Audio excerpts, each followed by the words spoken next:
But this particular abstract deity was represented by a hierarchy of mandarins, counselors, chancellors, and high officials, all of whom had something to do with the general management of creation. So if we see this now, we see the whole thing lying in China itself. China was called the Middle Kingdom. Therefore, the mountain of the gods rose from the center of China. Around it were the provinces, all of the departments and divisions of the Chinese state. And in the universe, these departments, which were merely the amplification of the provinces of China, were assigned to certain deities, so that each province had its guiding spirit, and each community had its ancestral godling or some hero associated with it. Around and on the sides of this great mountain that seemed to rise were the abodes of the immortals. And also the Chinese recognized 5 sacred mountains. These 5 sacred mountains being sacred to the 5 elements, and also to the division that the Chinese made of the world, which was the 4 corners in the center. These mountains were all ruled over by deities, and there was a very important god assigned to the great peaks of each of these mountain ranges. And in the highlands of these mountains, up above the clouds, where you could no longer see the world below, were the homes of spirits. The Chinese apparently had a tendency to assign to their demigods some kind of remote earthly habitation. This is a little like the Greeks, who chose Mount Olympus for the great judgment hall of their deities. The Chinese did the same thing. Their divinities did not really simply float in the air. They were not totally invisible in the sense that they had no corporeal consideration. They lived some way in the mountains. They had remote places of dwelling. You have the same thing in India, where the rishis and the great immortal mortals, even Shiva himself, may have a habitation among the mighty peaks of Himalaya. In the distant mountains, which seem to be enough of a symbol to divide the normal conditions from the mysteries of religion, were therefore an accumulation of immortals. Not just a group of 8 with which we are more or less generally familiar, but countless sages, countless wonderful beings, all living in strange places. At one time, one of the great centers was believed to be the Diamond Mountains of Korea. Then there was another great center, more mythological and mysterious, the Jade Mountains, where the highest of the immortals dwelt together in endless bliss. Now, what the immortals did while they were at home is not quite clear to everyone, but they did have various tasks. They were concerned with the maintenance of forms of life. Some of these immortals are similar in their activities to the nature spirits of medieval Europe, or to the various nymphs and gnomes and dryads of the Greeks and Latins and early Goths. All of these immortals were in some way doing something. One immortal was the one who made the flowers to grow. Another immortal was the one that made the trees to bear their fruit. So without an immortal hovering around, very little worldly accomplishment was possible. There were immortals that whispered into the ears of poets. There were immortals who comforted sick children. There were immortals that walked with the blind so that they would not stumble. There was some god, godling, or saint for every problem that you could possibly imagine. So that the people had a kind of a friendly feeling for these divinities, but as I say, do not seem to have taken them too seriously in common daily worship. The land of the immortals was a very beautiful place, and it was far above any mysterious purgatorial realms below. And according to the Chinese, you really had to be pretty bad not to find some place among the immortals. If your own generation did not honor you, one of your descendants would discover some secret virtue, and you would be elevated to this noble estate. The Chinese did also have records or evidence of re-embodiment. They apparently believed in reincarnation. Not quite in the same way that the Buddhists did, but after Buddhism came in, they accepted it. And most Buddhists and Taoists and many Confucianists today do accept reincarnation. The religion sort of amalgamated, and the three formed the one religion that has descended into modern China. So in the midst of all the world, there was a great mountain that went up almost to the sky. It was so great and so wonderful that human beings could hardly imagine its splendor. Its hallways were of jade. All of the floors were of alabaster. And the roofs and tiles, the ramparts were of lapis. And all the growlings and all the ponds were of gold. And at the bottom of each pool the sand was gold and silver, and the flowers all blossomed with diamonds and rubies. It was really an extraordinary place. It was a wonderful world that could have been taken out of the Arabian Nights entertainment. Now, occasionally, mortals, even in this world, were permitted to go to this great palace, the great place on the top of the mountain. And if you want to know how big this palace really was, you must realize that it was 330 miles in circumference, with its ramparts of the most precious metals, and the trees that grew there, that grew leaves of gold and silver themselves, and the little buds that burst open were pearls. Yet all these things were due to the wonderful magic and sorcery of these wonderful magicians, these wonderful spirit god wonder workers that formed this part of the Chinese mythology. So under certain conditions, as we say, a person in the material world might be permitted to go to see what was going on in this world of wonder. And if they were living or born in one of the provinces of China, and this great good was to be accorded to them, they might, as they walked along the roads or the pathways to their little homes, suddenly see in the way a tiger standing. Now, this would be a rather frightening experience, but the tiger always spoke very civilly. And the tiger reminded them that he was not really a tiger at all, but that he was the spirit who carried people from the earth to paradise. But as long as they rode on his back, they were perfectly safe.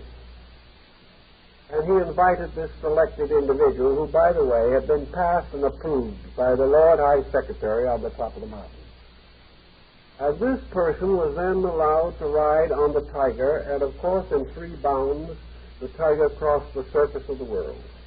He was really a very skillful traveler. And at last they came to the foot of the mountain upon which the palace stood. And here, of course, were the great gods with their heavy swords, their helmets, their wonderful plumed robes hung with feathers. Also, very grim expressions and extraordinary beards. These guards grumbled and mumbled, but when accompanied by the spirit tiger, the visitor was officially permitted to enter. And as the visitor went on and on and on, up through these great staircases toward the top of the mountain, it was just as though he was entering the palace of the emperor in ancient Peking. Each step as he advanced, chamberlains appeared, mandarins with the different colored buttons on their hats, the 8 colored robes of those who were the servants of heaven. Little by little he ascended. passing through these wonderful screens of mother of pearl, going over all these doorways and thresholds with floors made of the most precious marbles, the most precious stones, with lights of opals and things of this nature. Very festive. Until finally, coming to the great jade staircase, the visitor was allowed to enter into the abode of the great immortals.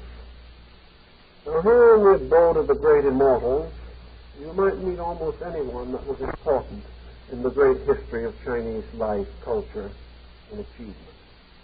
And according to some legends, you will find Jesus there, waiting in his study, regarding the deportment of heaven as he had guarded the virtues of the earth. You might find also old Lao, but he'd be probably on the opposite side of the palace because he and Confucius never did get along too well. And little things like death do not change such matters. Buddha probably would not be there because he would naturally be assumed to go back to the land of his own origin. But great Chinese Buddhist saints would be there, as old Daruma mumbling and grumbling in his beard. But the great saints of the Huiyang or the great school of the void would be there. The Chinese scholars, all of the people who were doing good and doing services to mankind. And you would go still further, perhaps, because you were invited to this special occasion. And you would finally come into the audience chamber of the Queen of Heaven. And this is interesting also because while in the Chinese mythology there was also a King of Heaven, you very seldom hear anything about him. The system was evidently derived from a very ancient matriarchal period in Chinese culture. The King of Heaven was formed of the breath of the eastern air, and he was supposed to be a very wonderful God and guide to all virtue and good things. He was the master of the I Ching, the classical changes. He was the one who in some striving way, in some deep, mysterious manner, managed to maintain the equilibrium of the universe. But this process apparently was so arduous that he seldom took part in social activities. The Queen of Heaven, however, was rather a different type. She was supposed to have been the most beautiful mortal who was ever created, because she was mortal originally, and she was fashioned from the breath of the western heaven. And she was completely virtuous, completely beautiful, completely pure in every way. And she was also strangely referred to in symbolism as the mother of the tortoise. She was the mother of the golden symbol of eternal life.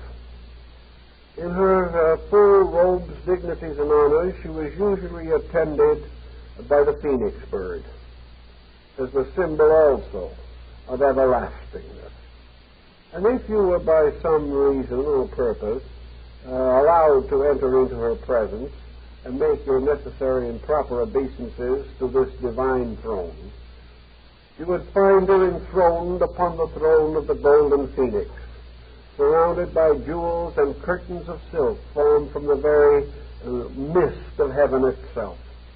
You would be in a vast throne room more magnificent than anything on earth, because if the Chinese liked one thing more than another, it was magnificence. And because most of them hardly had a square meal on earth, magnificence was of great spiritual significance to them. Now, if you were called on to visit this queen upon this day, you might perhaps arrive on the day of her birth, her birthday. Now, unlike ordinary mortals, the Queen of Heaven, or the Queen of the sacred and celestial city, had a birthday only once every 3,000 years. So you had to sort of catch that particular day if you expected to be present. On the calendar up there, the symbol of it all, was measured by the blooming of the peach tree of immortality. This tree had new buds every 3,000 years, and this was a very important occasion and constituted one of the Queen's birthdays. After 3,000 years of maturing from the bud, the fruit became ripe, and that was the next occasion of great rejoicing. Because this fruit of the peach of everlastingness was the symbol of the continuing life of all things. And when this time came for the feast of the Queen's birthday, all of the genii, all of the immortals, all of the mysterious sages and saints of the Diamond Mountains and of the Jadestone Peaks, all that belonged to the wise all over the world came there.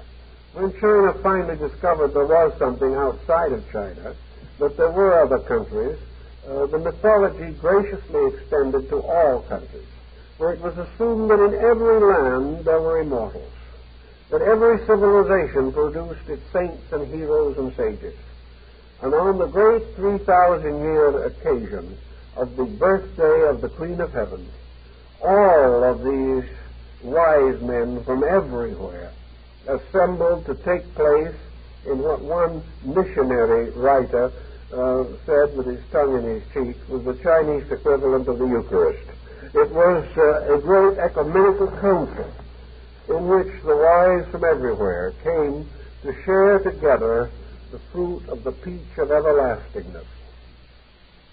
And there were great processions and great ceremonies, and the Queen of Heaven with all her retinues, and with all her nobles and all her assistants and associates took part in the great banquet.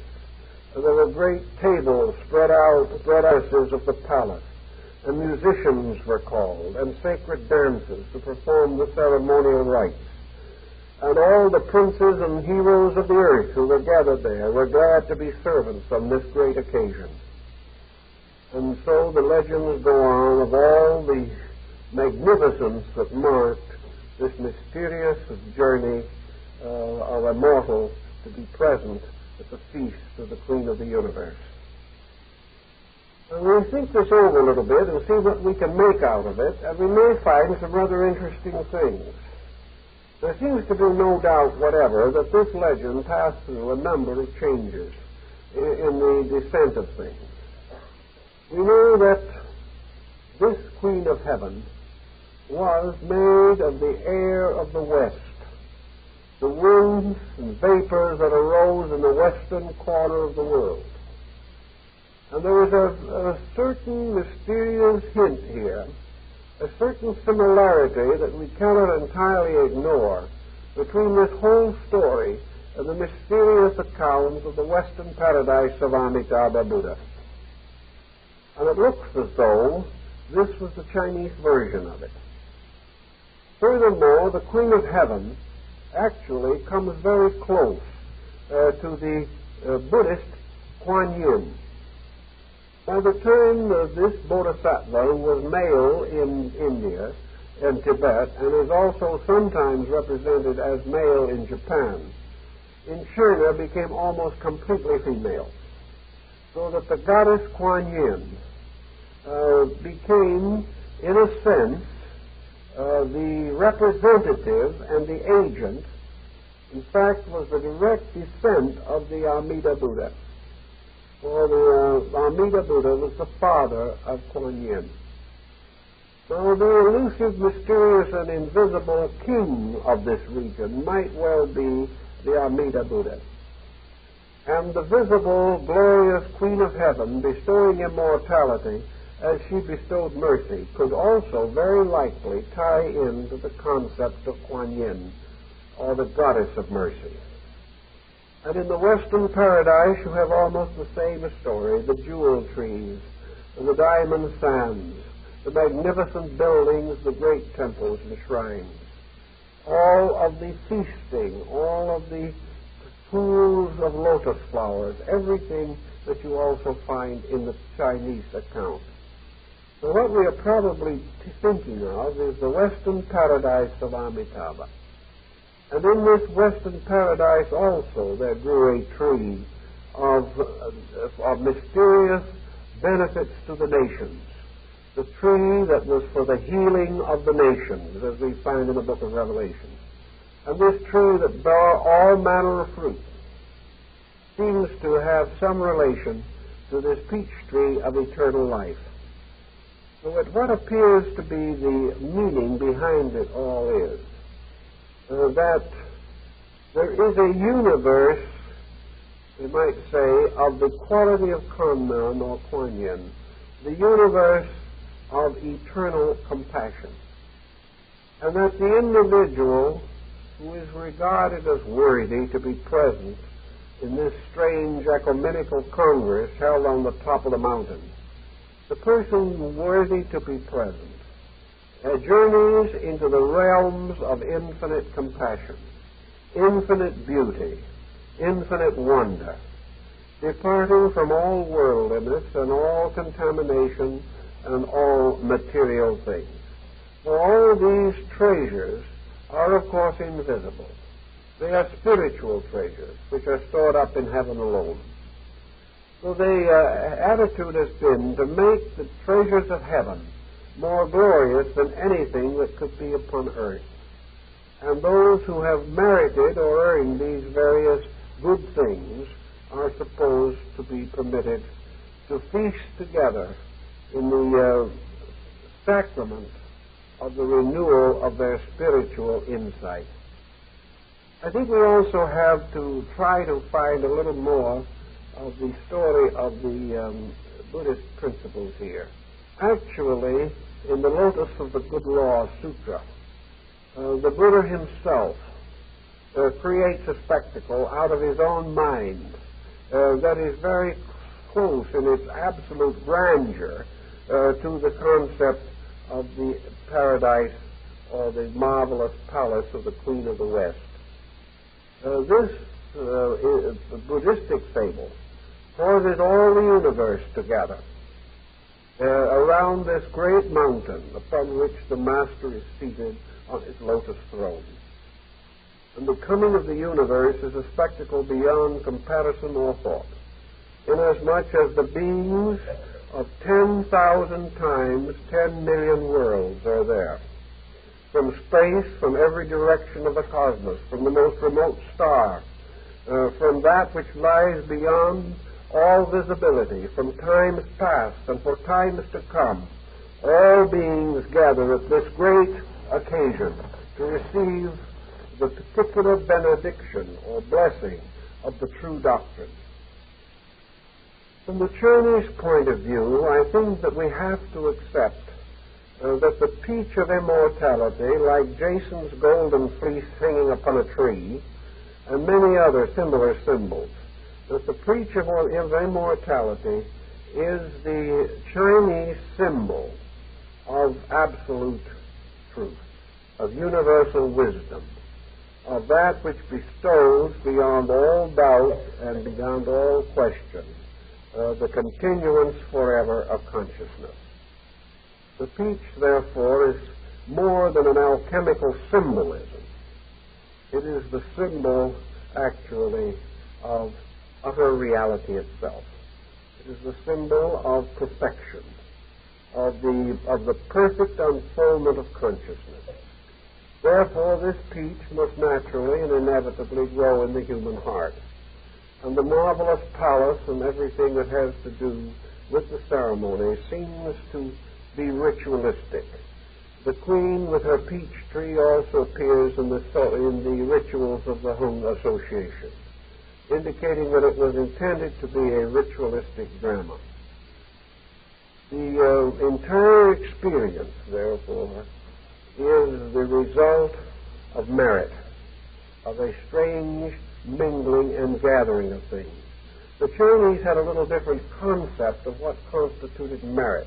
They were not quite as severe or as simple in their thinking as the Buddhists of Japan or Korea. To them, merit involved all of the great achievements.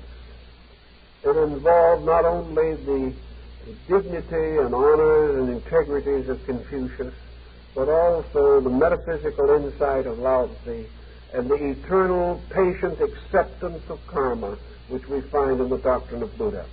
All these things had to be combined in the creation of the Chinese immortal. But as a result of his achieving these things, he attained to the Chinese concept of immortality. The Chinese did not have the idea of the individual disappearing into some kind of a nirvana. This concept did not come to them until after the arrival of Buddhism. Prior to that time, their heaven was more like the heavens of some of the older European nations. It was a place of eternal joy, a place of everlasting happiness. And the symbolism is not too awkward if you begin to try to understand also the Western equivalent of it. In the West, we have always thought of heaven as the place of the rewards of the righteous. Today, if you ask 100 persons who are believers in modern Christian religion just what kind of a heaven they expect to find if they make it, there is going to be some difference of opinion here. Some are going to feel that heaven would not be heaven unless it was a place of happiness, unless the individual was reunited with his loved ones, unless it was the end of pain and sorrow. But very few Orthodox people would think of heaven as the end of themselves. They would consider it a place of eternal reward for a minimum of good accomplished by them in this present world. The Chinese follow this very closely. The Buddhists came in and interpreted it for them. The Buddhists came in and explained to them, and the Chinese accepted it also. Because, again, it played back into the three religions. These religions mingled back and forth, each supporting the other in a very strange and sometimes very wonderful way. The Buddha said, yes, this marvelous symbolism of the Queen of Heaven and her wonderful palace is surely only a mental phenomenon. Actually, you don't really believe that there is such a place. It isn't necessary that you believe it that way. Or if you do believe it that way, then it exists only because of your believing. And it is quite conceivable that if all your life you have believed in this kind of a glorious heaven world with jade and opals and wonderful birds singing and flowers and all these ritualistic things, if you believe this and die with this in your consciousness, you will certainly experience it, just as the pressures of the day may result in symbolic dreams. All of the problems of your life while you're here result in a kind of symbolic dreaming after you leave here. And by this symbolic dreaming, you may very well seem to live in this glorious palace with the Queen of the West. But this cannot be a truly real thing. It represents a strange symbolism bearing upon the good results of works. It is merit. It is the fact that you are entitled to a blessed experience, whereas another person who has lived badly is entitled only to an experience of punishment of some kind. But the blessedness and the punishment both are within the individual. They are the symbols of his own doings and of his own rewards, his merits and his demerits. So it would not be right to assume that these are places, but rather that they are conditions of consciousness. Now, to the sage of the Chinese immortals, all of the heroes and the saints and the Rohan of the Chinese Buddhist belief, all of these beings live in the suburbs or on the mountain sides of this immortal mountain, which is the Simiru. They represent, therefore, various degrees of attainment of this quality. They represent the levels by which man ascends. And the place where these different beings dwell represents the level of attainment they have reached. There are those on the lowest level who may be called the immortals. And if we study the immortal very carefully, we realize that all he is really interested in is the extension of his physical life or the survival of his consciousness after death. He merely wants to survive. And in order to survive, he has gained his magical arts and has practiced all of these austerities and severities, and has sought himself for the mysterious elixir that is made from cinnabar, the medicine of long life. But what he is trying to do is simply to perpetuate his own consciousness. And to the Buddhists, this would actually be magic, because magic would be nothing but holding attitudes within yourself by which you perpetuate the existence of yourself. That instead of releasing your consciousness into universality, you are caught with the ego complex, the idea that you must remain you. And to this the Buddhist shakes his head. How can this be true? For you were not you before you came here. You can't remember where you came from, and it is not important to you. Why is it, therefore, so important that you should remember where you go? Is it not more important that there be certain developments of consciousness rather than this link to the perpetuation of the immortal self by magic, which was the action of the immortal? Above the immortal was the hero. And the hero was the one who gained by sacrifice, whose spiritual achievement was not due to some voluntary struggle after immortality, but was due to absolute dedication of life to the service of need. There was no selfishness left in the hero. Well, what do we really have here? We have in the immortals the old arhats of Southern Buddhism, the ones who had only one purpose, and that was to achieve salvation for themselves. We have in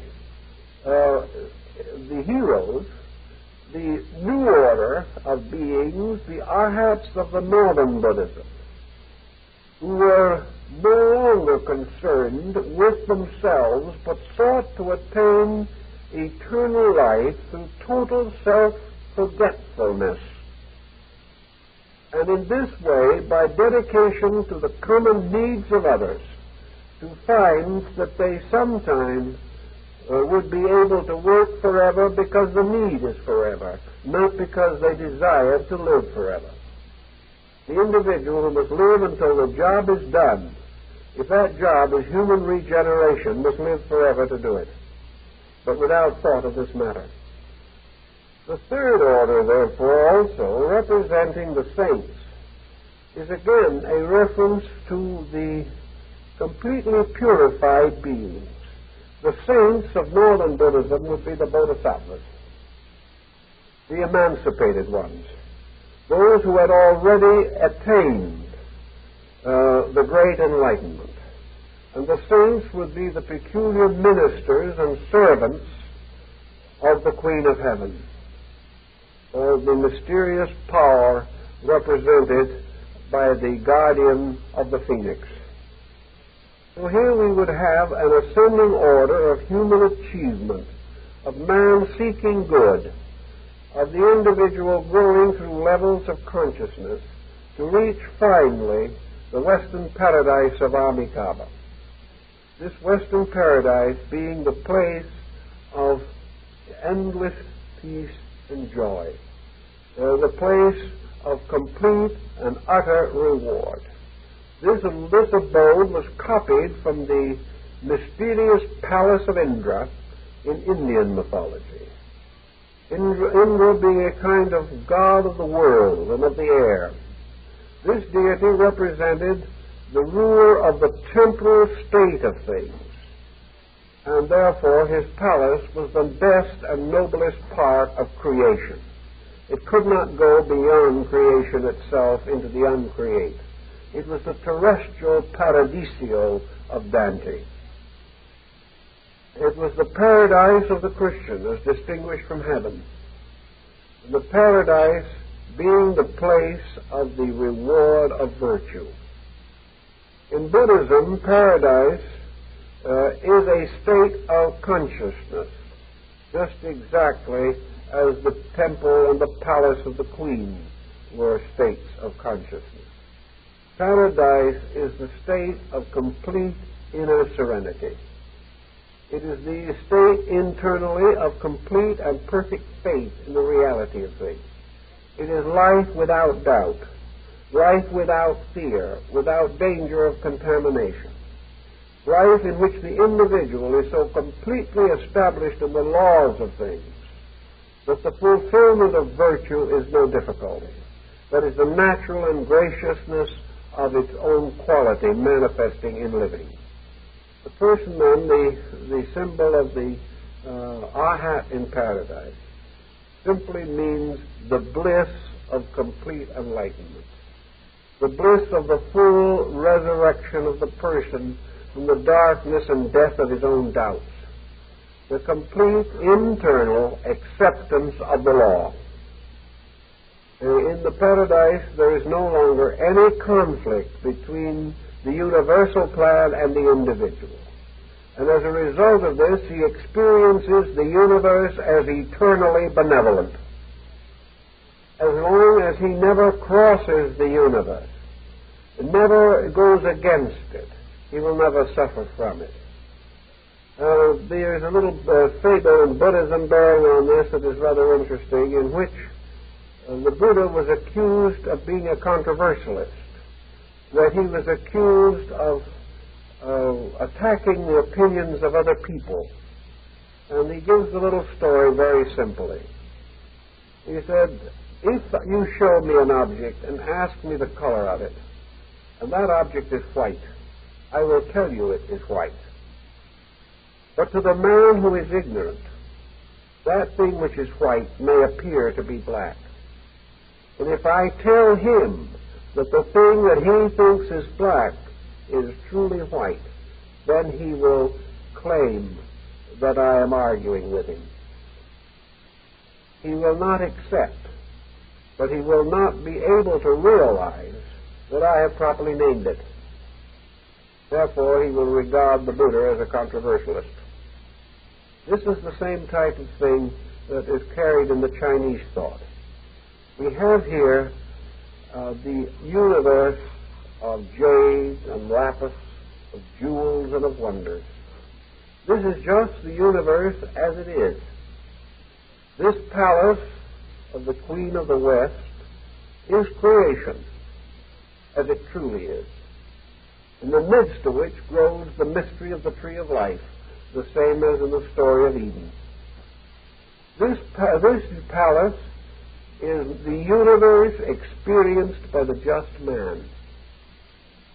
To the materialist, the universe is just space and stars.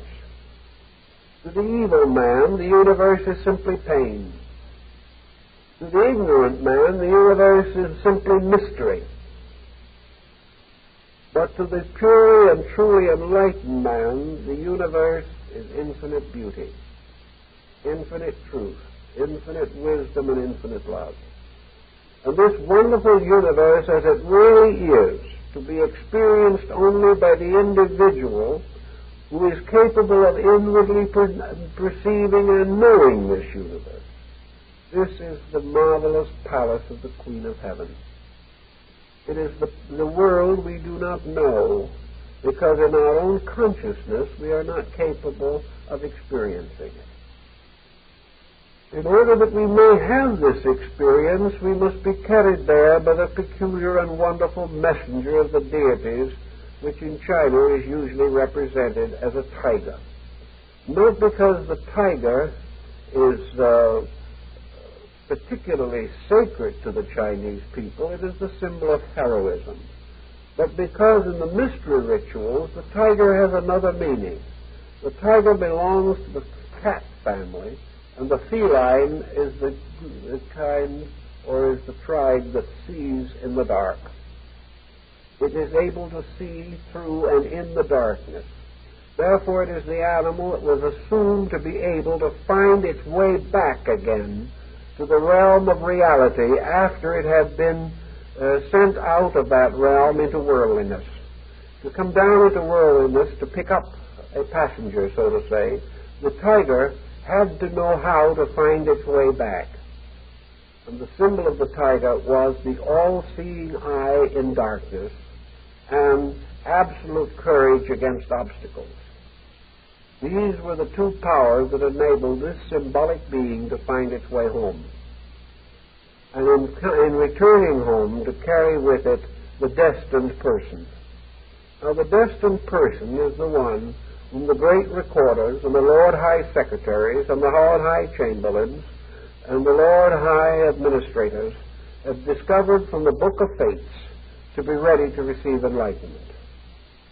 Therefore, in a sense, all these judges, all this vast paraphernalia of the Queen of Heaven simply represents the laws of karma. And if we see this, then some of these rather grotesque and unpleasant augustnesses suddenly become understandable to us. They represent the interesting, remarkable, and intricate patterning of karma. They are, in a way, the destiny keepers of everything. The God who lives under the hearthstone, the God who lives in the kitchen, the God who hides behind the door, the God of the street, of the plagues, the God of insects and beasts and of birds, the gods of the living and of the dead, are all the ones who administer the fates of things. And these fates are karma. Consequently, every man's karma has an appearance. And most people find their karma a little on the grotesque side when they try to live with it. They find it difficult and terrible.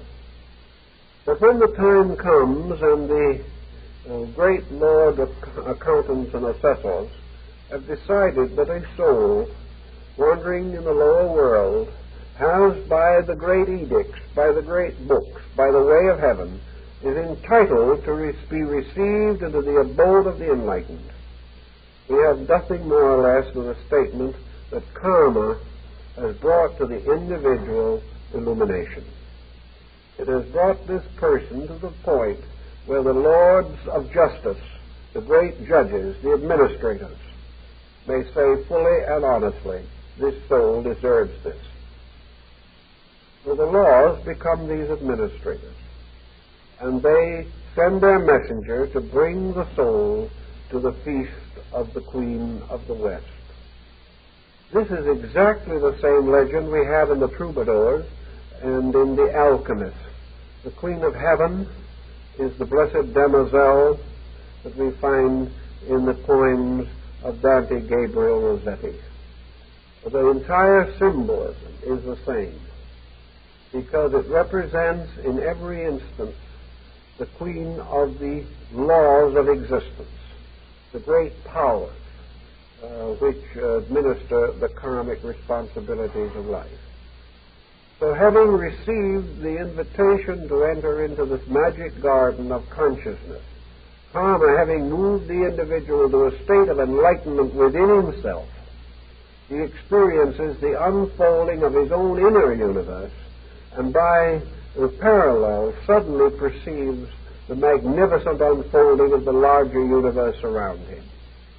He discovers that his own eyes being opened, that he can see this mountain that rises in the middle of the earth, that he can see the great palace upon its summit, not because these things have a physical reality or a literal reality, but because they become symbols of the great qualities that sustain existence. The discovery of the great palace of the sovereigns of the world simply means that man has discovered the universe to be the house of a living God. The universe itself is the great palace. Its roof, its walls of jewels and gems, and its magnificent canopy of stars and shining lights. But to the person who is not so enlightened, this universe is a dull and tragic place. So it is according to the initiation ritual, that the candidate, advancing by 3 degrees, is finally brought into the presence of the Queen of Heaven, who in this case is the goddess Isis, the mysterious mother of mysteries, the wonderful symbol of truth as forever bearing the saviors of the world, of eternal light, ever fruitful of good, and the eternal benevolent fruitfulness of existence on the basis that the universe is the temple that is forever bearing fruit, forever causing to come forth life.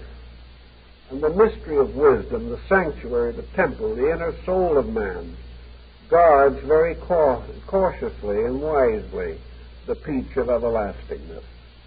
We can take the symbolism, and by it we can do something that has not generally been possible in Chinese mythology. If you break down into these patterns, you can then become aware, at least in part, of a system the Chinese probably do not know very much about themselves, a system that has never been translated into English, a system that has only been ridiculed by missionaries, simply because you must really know it in order to find it.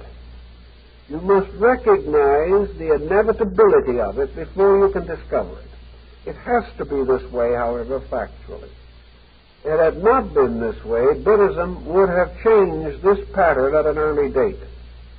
It had to be that the blending or the partnership between Taoism and Buddhism meant that the mysterious alchemical mystery world of Taoism, with all its palaces and its marvelous jeweled temples, had to be paralleled with and made identical with the Western paradise of Amitabha. It was then possible for these two to be interchangeable values, for the Taoist to be a Buddhist and the Buddhist to be a Taoist without conflict, because they were both then talking of the same thing, the mysterious palace of eternal light, which is experienced by man in his own soul and then discovered by him throughout the universe. By this parallel and this partnership, we can justify a reunion between the old Indian philosophy that Lao Tzu contacted and the return of Indian thought to China through Buddhism nearly 500 years later. Here we make a pattern, and in the presence of this pattern, Confucianism stands at one side like one of the High Lord counselors, and Confucianism has its little part also, because when the books are balanced, when the judges have produced their records, when all has been weighed, when in solemn conference the counselors have come to verdict, this verdict is based upon the absolute integrity of the evolving being to whom these decisions apply. Therefore, Confucianism cannot depart from the idea that it is the person who lives according to the laws of the superior being, dedicated, honorable, unquestioned in integrity, preserving all the rights and statutes. This person is the type of person to whom these other experiences can happen. So Buddhism accepted the moral code of Confucius and made it a requisite for the attainment of the Western paradise. Altogether, it fitted into one pattern. But this pattern cannot be explained unless the gods of China are the great principles of universal existence, and that the orders of secondary gods, the guardians, the tutelaries, the family gods, and all these represent the administrations of universal law, especially karma. That the so-called worship of ancestors, which was also carried into Japan under Buddhism, signifies man's recognition that the ancestral pattern in himself is the basis of a high standard of integrity if he will live it. And that the ancestral souls moving in and out of life fulfill the law of rebirth. Altogether, we can make a good picture out of it. And while it is hard now, we know that the Buddhist scholars in the 1st century A.D. were much closer to the pattern. They knew the Chinese language, which they mastered, and were able to translate their own scriptures into Chinese. Among the Chinese, a number of great teachers, both Taoistic and Buddhistic, arose to bind these patterns together. And we have to realize that the Western paradise became the symbol of the universe seen through the eyes of the illumined person. Therefore, there is the proper spectacle of the great wonder of the universal law, the great plan, the radiant assembly of sages. And consequently, it becomes something for us all to aspire to, inasmuch as if illumination comes, the universe will change in its appearance from matter to magic, from magic to sublimity, until finally it is completely possessed or ensouled by the magnificent purpose for which it exists. When we have all these experiences, then in a strange way we experience our place as an immortal in an immortal plan. And we think this through. I think we get a little something out of the Chinese mythology, which, as we said, is a very difficult subject. Well, thank you very kindly.